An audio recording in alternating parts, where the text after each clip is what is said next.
Hi, welcome to Governance Bites. I'm Mark Banicevich, and today it's my pleasure to spend some time with Richard Klipin. Hi, Richard. Hey, Mark. Richard is the Chief Executive Officer of the Financial Services Council of New Zealand. So that's a membership organisation with over 100 members, including banks, life insurers, health insurers, fund managers, and law firms and accounting firms and so forth. Prior to that, Richard's been Chief Executive of a number of organisations in Australia and has about 15 years experience as a Chief Executive, or slightly over that now. So thank you very much for your time, Richard. Pleasure, Mark. My first question for you is, being in an organisation with a few staff, you've only got half a dozen staff in the Financial Services Council, and you deliver a lot of work for the industry. How do you deliver a huge amount of work with a very small number of staff? Sure. Teams are a little bit larger than that, but the principle's right. It's about leveraging our membership. It's about connecting with the marketplace. And whilst there are about 12 of us in the FSC, there's about 540 members of the FSC community that connect in our various committees. So it's about how do you amplify, and I think for most organisations, it's about how do you take your offer to market and then amplify it through your customers or your clients. In our case, through our members and through the various membership committees, and so that brings much greater scale and much greater ability to actually shape and guide and influence agendas. Right, so, and many member organisations can work in that fashion, right, where they've got a large number of available volunteers. So it's about identifying the right volunteers and getting them involved in the work. Yeah, I think it's you've got to genuinely be interested in your members and the people from your members who kind of engage with your organisation. It's not just a tick box. It's a genuine commitment to allow their voice to deliver. And so ideas and capability and information and roles to lead and guide are the way we've built our model. Yes. And so it's been a really successful way to able to foster the organisation's agenda with and through and by the members. Well, with that kind of structure, with a large number of committees, because there's close to 20 odd committees in the Financial Services Council, Yep. How do you align all of the work to ensure that it aligns with the objectives of the organisation? So getting your strategy right is important. Within our model, the board is the kind of chief governing organisation. All power comes from the board. It gets delegated. So that's important. But the strategy is signed off by the board. So if you're really clear on what your strategy is, that you're really clear on your delegated authority, and that you report on it and connect in it and keep it really focused, actually you can take great leaps in what you do. In our organisation, we've got a lot of competing priorities and a lot of different sectors that sit under our umbrella. So getting some, ensuring that there's harmony in what we're trying to achieve, whilst paying appropriate dues to each of the different sectors becomes, it's not only a challenge, but it's really tough to do. But the strategy has really helped inform that. So the process there, I take it, would be that your team will put together a proposed strategy, take that through to the board, and a bit of toing and froing there, get a final sign-off from the board. And then, as I know from being on a couple of those committees, there's very strong communication of that strategy through the committees. And then the committees are establishing their work plans in alignment with the strategies. Those committee work plans are also being approved by the board, and then people go away and deliver them.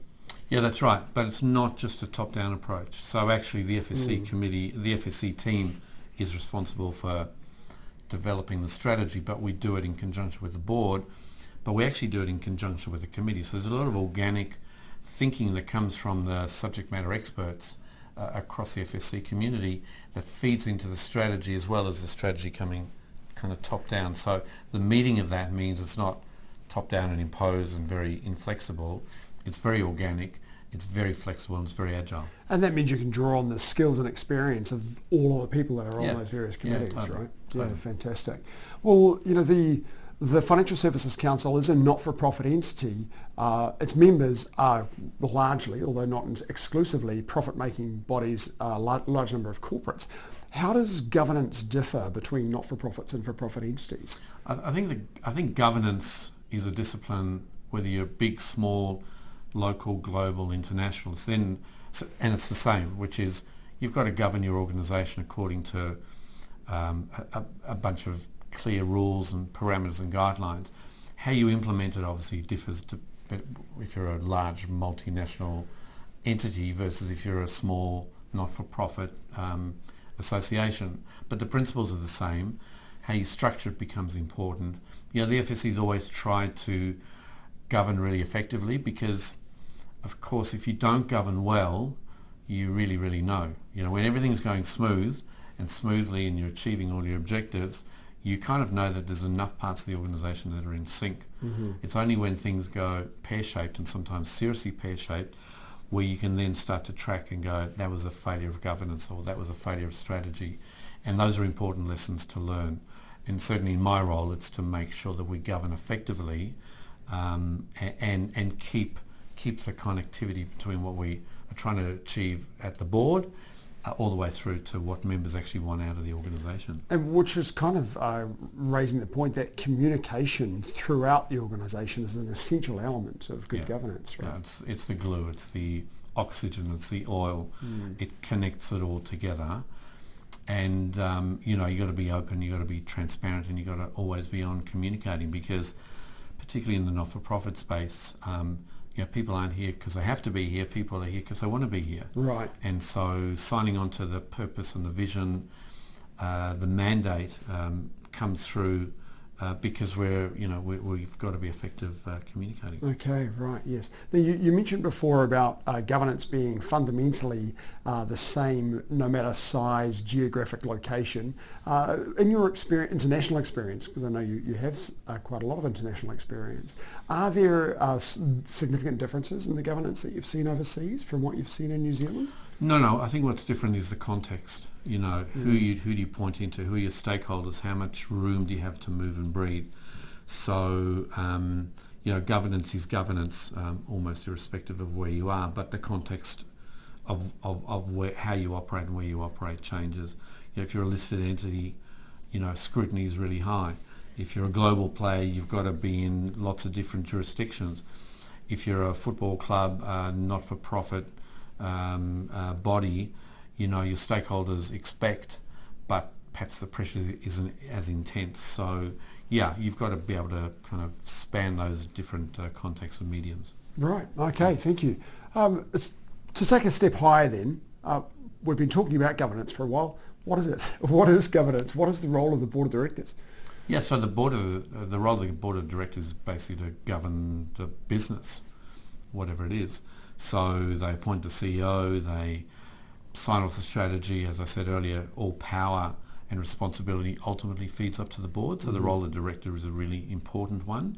And the governance role is to ensure that the organisation meets its objectives, serves all of its stakeholders, and keeps the business solvent and on track. Mm-hmm. Okay, cool. Thank you. In your over 15 years now of being a chief executive officer and the governance experience that you've got, what is the best advice you've been given related to either governance or leadership? You've shown great leadership of the Financial Services Council over the last 6 or 7 years. So, what's the best advice you've been given? Oh, look, in a long career, there's been fantastic mentors that I've had the pleasure of working with, mistakes I've made where I've learned from.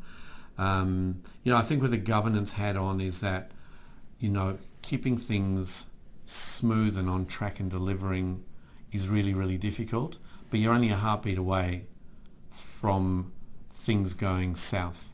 And so it's about thinking about the risks that are there and always working on the governance and never taking stuff for granted. Because, the difference between those two states, like I say, it doesn't take. It can be a really quick period of time. So that means being agile. It means being nuanced. It means having your finger on the pulse. It means being just on the case in terms of what your roles and responsibilities are.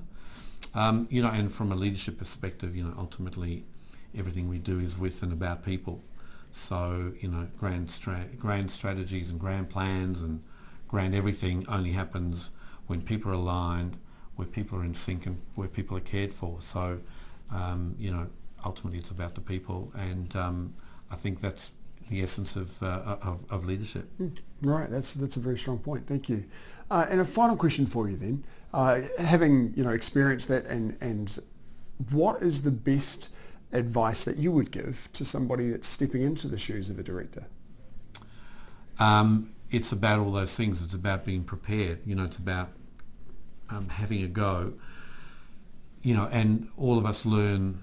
We all learn our lessons differently. So for someone embarking on a leadership career or on a governance career, step into it with your eyes wide open. Speak widely, connect widely, mentoring. Getting connected to people who have been there before, who've seen the good, the bad and the ugly is always really valuable. And then ultimately it's about just jumping and jumping in, and boots and all. So yeah, it's been, from my point of view, whether it's the local Waiheke Football Club, whether it's St Thomas's local school board, I've had the opportunity to work in a lot of different contexts, both for profit, not for profit. The governance piece is always consistent. The people stuff is always consistent, and it's about just having a fairly decent grasp on that and someone to talk to that you can kind of mentor and counsel with. Great, Richard. Thank you very much for your time. That's been a very interesting conversation. Pleasure, Mark. I'll look forward to seeing you soon, and I'll look forward to seeing you next episode.